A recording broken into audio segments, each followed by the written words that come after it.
Hi hello welcome to post 360. నేను మీ మురళీ రాపల్లి. ఇప్పుడు ఒక వీడియో చూడటం జరిగింది.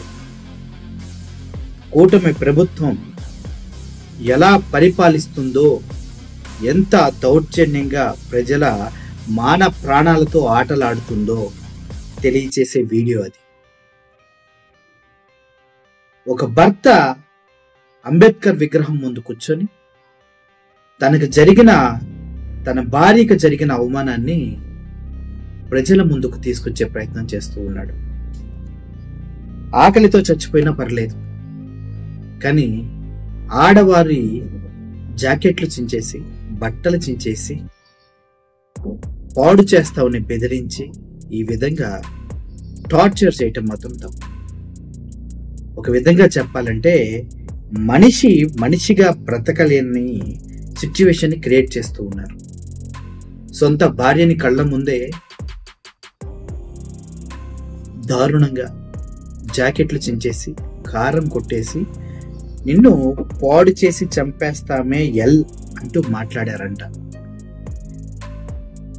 ఆ వీడియోస్ కూడా, ఆ అమ్మాయిని కొట్టిన దెబ్బలు కూడా డ్రెస్ జరిపి మరీ చూపిస్తూ ఉంటే, అదే పరిస్థితి మన ఇంట్లో ఎవరికైనా జరిగితే మనం ఇలాగే చూస్తూ ఉండగలమా అని బాధేస్తుంది. వైఎస్ఆర్సీపీ పార్టీకి పనిచేయటమే ఆయన చేసిన తప్పు. పైగా ఎస్సీ సెల్కి అధ్యక్షుడిగా కూడా చేశాడంట.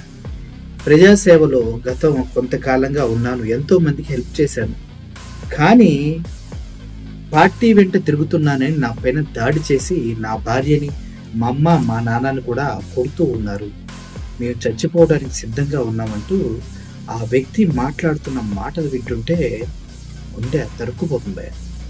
ఒకసారి వినండి.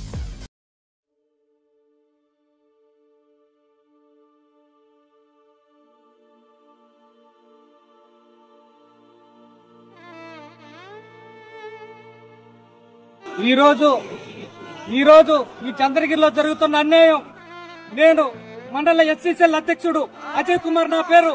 నేను పార్టీ కోసం తిరుగుతున్నానని ఒక ఉద్దేశం నెపంతో ఈ రోజు ఉన్న ఈ మండలంలో ఉన్న నాయకులు నా మీద కచ్చి కట్టి నా భార్యని ఒక 3 రోజులుగా మమ్మల్ని మా ఇంటి మీద వాళ్ళు కన్నేసి, ఈ రోజు వాళ్ళు మా ఇంటి మీద తెల్లవారి నుంచి అనేక రకాల డబ్బుల మీద అది సొట్టు పెట్టి ఇది సొట్టు పెట్టి వాళ్ళు రంపులు కొస్తా ఈ రోజు మా అమ్మ, మా నాన్నని, మా భార్యని, నన్ను, మా కుటుంబాన్ని మొత్తం కూడా మిరుపుడు కొట్టి దాడి చేసి 20-30 మంది దాడి చేసి మా కుటుంబం మీద ఈ మాదిరి చేశారు. ఎవరైనా ఉందా ఈ అరాచక పాలన? ఎక్కడైనా ఉందా? ఈ ప్రభుత్వంలో ఈ విధంగా అందరినీ ఈ విధంగా చేస్తారా? మంచి కోసం పనిచేసే వాళ్ళని ఈ విధంగా చేస్తారా? గతంలో ఎన్ని మంచి కార్యక్రమాలు చేశా, నేను ఎంతో మందికి సేవ చేశా. ఈ రోజు నా కుటుంబాన్ని ఈ విధంగా కొట్టడం గాని, మిరప చల్లడం కళ్ళల్లో, ఇంకా మా అమ్మ, మా ఇంటికాడ మా అమ్మ, మా నాన్న వాళ్ళందరినీ కొడుతున్నారు.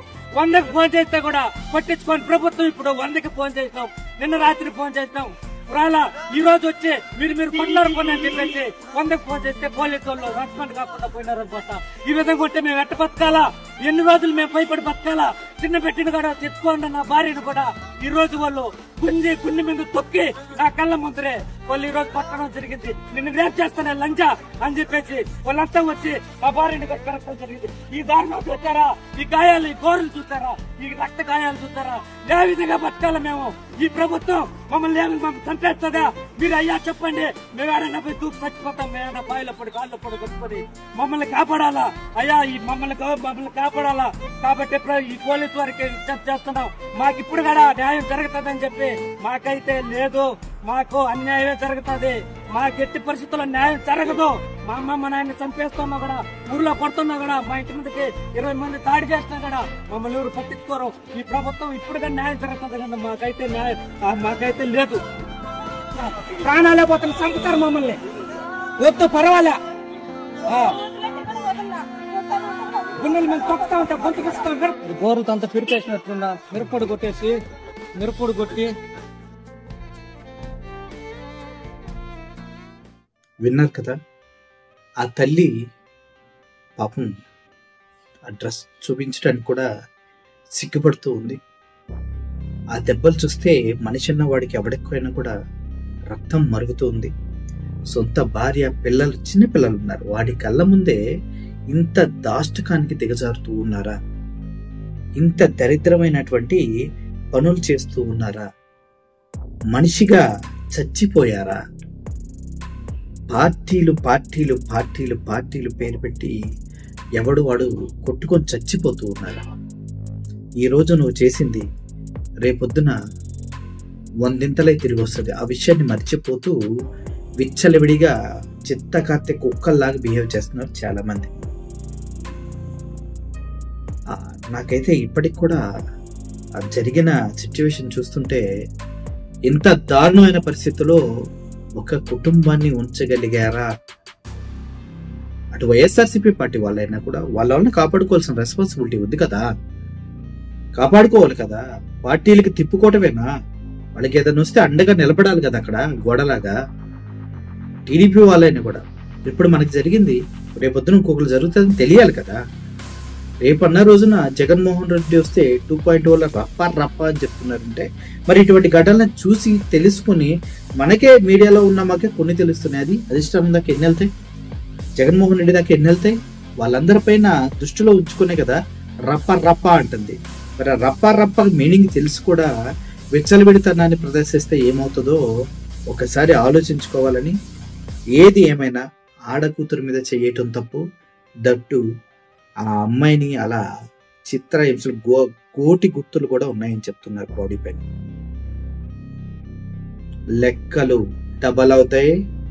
ఆ తర్వాత ఎవడేం చేసుకుంటాడో చేసుకోండి. మరి నేను చెప్పేది ఏంటంటే వీళ్ళ పార్టీ వాళ్ళు వెంటబడుతున్నారు కాబట్టి వాళ్ళ సొంత పార్టీ వాళ్ళన్నా కూడా అతన్ని కాపాడుకోవాల్సిన అవసరం ఉంది.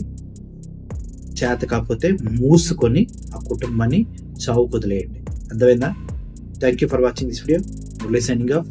Thank you so much.